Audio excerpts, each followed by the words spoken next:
తృతీయ తత్పురుష సమాసం. ఇది తృతీయ తత్పురుష సమాసం అనేది ప్రథమ తత్పురుష సమాసం, ద్వితీయ, ఇవన్నీ విభక్తులు. ఈ 7 విభక్తులు వస్తేనే ఈ తత్పురుష సమాసాలు అనేవి మనకి ఈజీగా సులభంగా అర్థమవుతాయి. సపోజ్ తృతీయ తత్పురుష సమాసం అన్నాడు. తృతీయ తత్పురుష సమాసం తెలియాలంటే తృతీయ విభక్తి ప్రత్యయాలు తెలియాలి. తృతీయ విభక్తి ప్రత్యయాలు ఏంటి?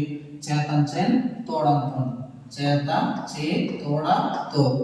ఈ ప్రత్యయాలు, ఈ విభక్తి ప్రత్యయాలు మనకి పదంలో ఉన్నప్పుడు అప్పుడు అది తృతీయ తత్పురుష సమాసం అవుతుంది. అలా అయిందో లేదో చూద్దాం. చేతి రాత అన్నాడు, చేతితో రాత, తో అన్నాడు. ఇక్కడ తో చేతం చేన్ తోడంతో వచ్చింది. ఈ తో అనేది ఏ విభక్తి ప్రత్యయం? తృతీయ విభక్తి ప్రత్యయం. కాబట్టి ఇదేమవుతుంది? తృతీయ తత్పురుష సమాసం అవుతుంది. అర్ధ బలము అన్నాడు, అర్ధముతో బలము, తో వచ్చింది. తోడంతో, చేతం చేన్ తోడంతో, తో వచ్చింది కాబట్టి అది తృతీయ విభక్తి.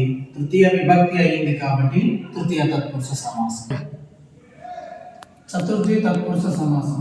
అలాగే చతుర్థి విభక్తులు ఏంటి? కొరకు కై, కొరకు కై అనే విభక్తులు పదంలో వస్తే అది చతుర్థి విభక్తి అవుతుంది. అప్పుడు అది చతుర్థి తత్పురుష సమాసం అవుతుంది. చూద్దాం. పరధనాపేక్ష అన్నాడు, పరధనం కొరకు అపేక్ష, కొరకు వచ్చింది ఇక్కడ. ఈ కొరకు అనేది ఏ విభక్తి ప్రత్యయం? చతుర్థి విభక్తి. కాబట్టి ఇది చతుర్థి తత్పురుష సమాసం అవుతుంది. తిండి గింజలు, తిండి కొరకు గింజలు, కొరకు వచ్చింది. కొరకు కై వచ్చింది.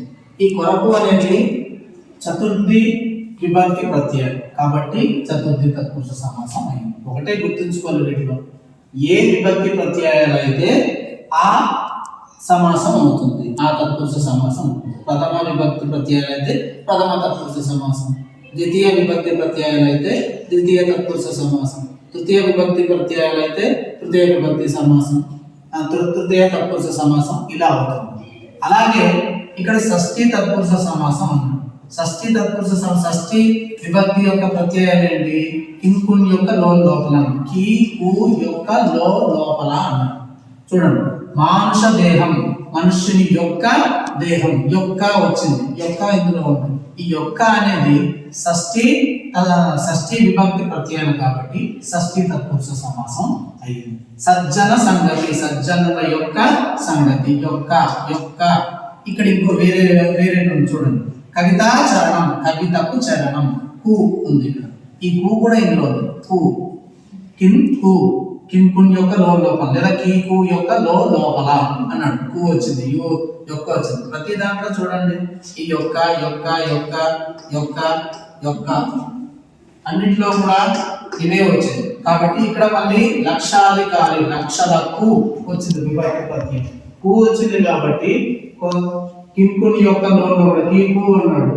కు విభక్తి ప్రత్యయం వచ్చింది కాబట్టి ఏ విభక్తి ప్రత్యయం అయితే వస్తుందో ఆ సమాసం అవుతుంది. ఇక్కడ షష్ఠి విభక్తి ప్రత్యయం వచ్చింది కు, కాబట్టి ఇది షష్ఠి తత్పురుష సమాసం అవుతుంది.